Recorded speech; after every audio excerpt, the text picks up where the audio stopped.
अरुणाचल में 8 की देर रात और 9 की सुबह घटी घटनाओं का हवाला देते हुए विपक्ष ने बहुमूल्य प्रश्नकाल को स्थगित करवा दिया।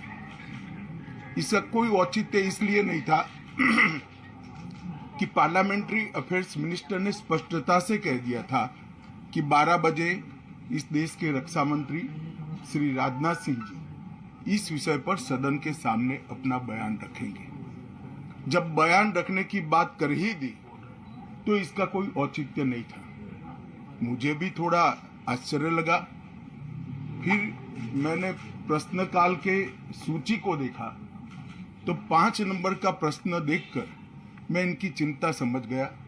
5 नंबर के प्रश्न है राजीव गांधी फाउंडेशन के FCRA रजिस्ट्रेशन को रद्द करने के बारे में। अब उन्हीं के कांग्रेस के ही सदस्य के द्वारा ये प्रश्न पूछा गया और जवाब में बहुत स्पष्ट था। अगर मौका देते तो मैं सदन के पटल पर भी बताता कि राजीव गांधी फाउंडेशन को 2005-6 और 2006-07 के वित्तीय वर्ष में चीनी दूतावास से 1,35,00,000 रुपए का अनुदान प्राप्त हुआ था।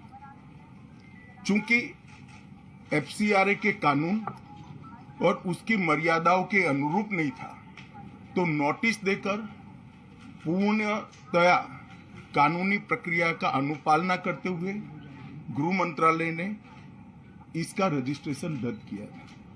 फाउंडेशन ने अपना रजिस्ट्रेशन सामाजिक कार्यों के लिए करवाया है और ये जो राशि चीनी दूतावास से मिली इसका उपयोग भारत चीन संबंधों के विकास पर शोध करने के लिए ये पैसा दिया गया। अब मैं कांग्रेस पार्टी को पूछना चाहता हूं कि इन्होंने शोध तो जरूर किया होगा। क्या उनकी शोध में 1962 में जो हजारों हेक्टेयर भूमि भारत की चीन ने हड़प ली वो शामिल था क्या? और शोध इस पर किया तो रिपोर्ट क्या आई है? नेहरू जी के प्रेम के कारण सुरक्षा परिषद में भारत की स्थायी सदस्यता बलि चढ़ गई।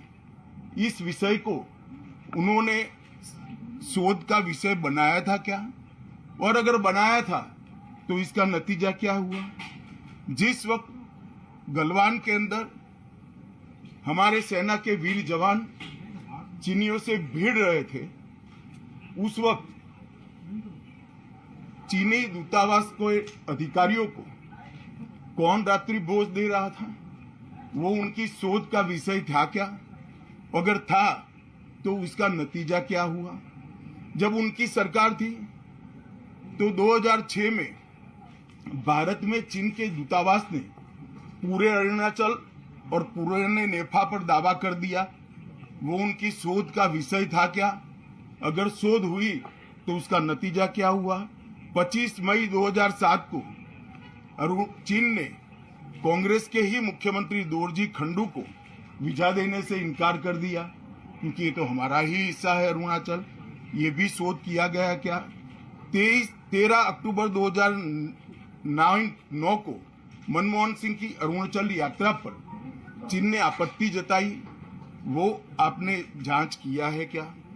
और 2010 में चीन ने जम्मू कश्मीर के लोगों को स्टेपल्ड वीजा जारी करने की प्रथा शुरू की, ये भी क्या आपका शोध का विषय था? 2011 में कांग्रेस सरकार ने चीन की धमकी के बाद हमारे रोड और वाइटल बॉर्डर इंफ्रास्ट्रक्चर्स का निर्माण डैम चौक में रोक दिया। ये क्यों रोका गया इसकी भी शोध की है। मैं कांग्रेस पार्टी को पूछना चाहता हूं, ये दोगला रवैया जनता के सामने नहीं चलता है। जनता सब देख रही है। आपके परिवार द्वारा चलाया गया फाउंडेशन, उसका FCRA रजिस्ट्रेशन चीन की दूतावास से मिले हुए अनुदान से समाप्त हुआ है। आपके ही समय में हजारों किलोमीटर भूमि अवैध रूप से हमसे हड़प ली गई है। आपके ही समय में हमें मिली हुई सुरक्षा परिषद की सदस्यता आपने निजी संबंधों को बनाने के लिए चीन की भेंट कर दी है। ये सारी जनता ये सभी विषयों को जानती है।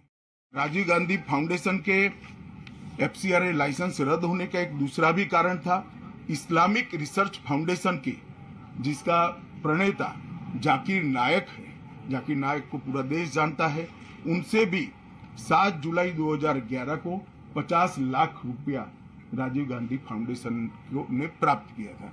मैं पूछना चाहता हूं, राजीव गांधी फाउंडेशन के कर्ता धर्ता जो कांग्रेस की फैमिली पार्टी है उसी के सदस्य हैं, तो आपको ये पैसा जाकिर नाइक ने किस मकसद के लिए दिया था? कि भारतीय जनता पार्टी की सरकार है, नरेंद्र मोदी इसके प्रधानमंत्री है, और जब तक भारतीय जनता पार्टी की मोदी सरकार चल रही है 1 इंच जमीन पर भी कोई कब्जा नहीं कर सकता। कल अपने सेना के जवानों ने जो 8 की देर रात को और 9 की सुबह को जो वीरता दिखाई है, मैं इसकी भूरी भूरी प्रशंसा करता हूं। इन्होंने घुसे हुए सभी लोगों को कुछ ही घंटों में वापस खदेड़ दिया और हमारी भूमि का रक्षण किया है।